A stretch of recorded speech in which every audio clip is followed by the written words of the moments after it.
You're going to have to forgive the ham-fisted pun, but Tarantino as a director is either a guy you love or hate. And yet, even as those words escape my mouth, I find myself on the fence about his movies. Some of his films are severely overrated, and yet I think he's getting better and better. I really enjoyed Inglourious Basterds, and I thought Django Unchained was his best film. But even if this upward trend continues, making Hateful Eight his best movie, does it need to be almost 3 hours long? The answer is no. Do the math, Quentin. You could have made it the Sinful 6 or the Fearsome 4. Cut it down a little. I just realized why he made it the Hateful Eight. There's a hidden message.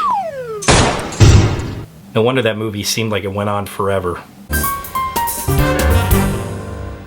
Now that I think about it, nothing good ever came of the number 8. 8 legs on a spider, Kate plus 8, I hate that woman, and 8 years of George W. Bush. Although technically it was only legally 4, so I guess that doesn't count. But we're not talking about any old number 8, no, we're talking about the likes of Jennifer Jason Leigh, Bruce Dern, Kurt Russell, and Tarantino regulars Tim Roth, Michael Madsen, and Samuel L. Jackson that make up most of this amazing ensemble. And spoiler alert, Samuel L. Jackson plays an angry black man. Which helps us address the big racist elephant in the room, Donald Trump. If you've seen any of his latest films, you know that Tarantino does not shy away from racial tension, especially the lurid tension between white and black Americans in the 1800s. And let's be honest, he's not subtle about it. He will throw anything it takes at the screen to make you feel uncomfortable. Tarantino doesn't shy away from controversy, or the N-word. He used it a record 116 times in Django Unchained. But I find we're always so quick to judge the controversy itself, we never really look at why he's creating it.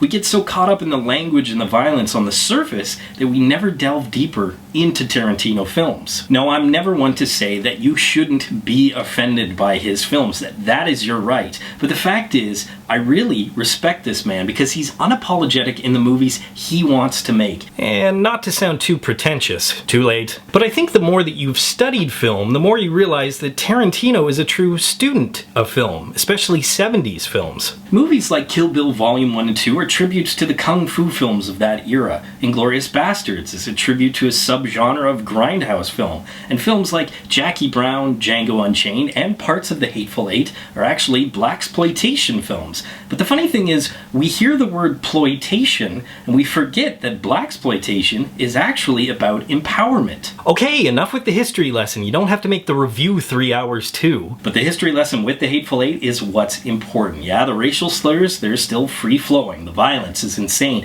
But when it's set against the backdrop of a post-Civil War America, it suddenly becomes very realistic, and the tension is politically driven. Now, the empowerment comes from Sam Jackson. In Django Unchained, he was the Uncle Tom character, but in Hateful Eight, his Marcus Warren is a self-made man, a strong black man, a major in the Northern Army, and the true equal to all his Caucasian counterparts. However, this time, I don't think audiences will be talking about the violence against African Americans. The issue will be the violence against estrogen Americans. While Jennifer Jason Leigh's Daisy Domergue is vile, racist, and manipulative, she does receive a lot of abuse at the hands of her captor John Ruth, played by Kurt Russell, and these bits of violence are the most impactful. Not only that, but there are several instances within the film where men are literally standing over women, exerting their power in very violent manners. And even with the historical context, I felt there was no justification for that. Luckily, the only sexual violence was some man-on-man fellatio. Did I say luckily? There's a lot of talk surrounding Leigh's performance as Domergue, even garnering a Golden Globe nomination for Best Supporting Actress. And while I thought she did an amazing job playing both aggressor and victim, it wasn't her performance I thought was golden. Notice I didn't mention everybody's name at the start. Walton Goggins, the proud son of Birmingham, Alabama, who I absolutely loved as Boyd Crowder in Justified, returns for his second Tarantino film in a row, this time as Chris Maddox, a former South Carolina Confederate turned sheriff, and he truly stands out as the one in this group of 8. Goggins absolutely steals the show, and being larger than all the other larger-than-life caricatures couldn't have been an easy task, but his character has the best arc. He has the most layers. He's strong but squirrely, stubborn, yet still a team player. And I really hope that this amazing character actor gets more of a chance to play amazing characters. He is the Hateful Eights for the win.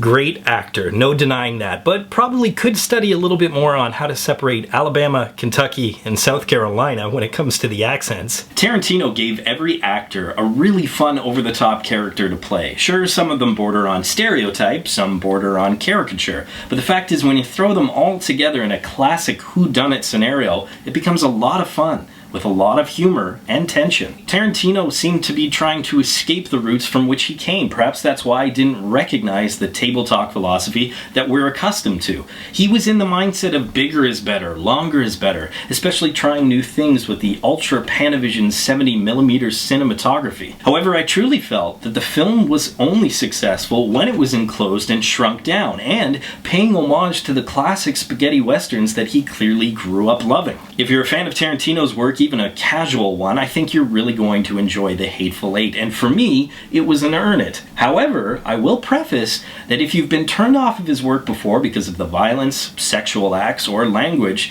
that it's really more of the same, even though he was trying something new. Hey, it happened to me with Tarantino too. No, not fellatio. How about sodomy in Pulp Fiction? How about sodomy? What a way to end my review. Oh, a poll question, since this was one of my favorite aspects of The Hateful Eight. No, not fellatio. What is your favorite whodunit? As always, leave your answers in the comments section below. Be sure to subscribe to Real School, follow me on Twitter, and of course, if you get anything out of Real School, you can always give a little back. Just click the link, and you can become a Real School patron. But until next time, school's out.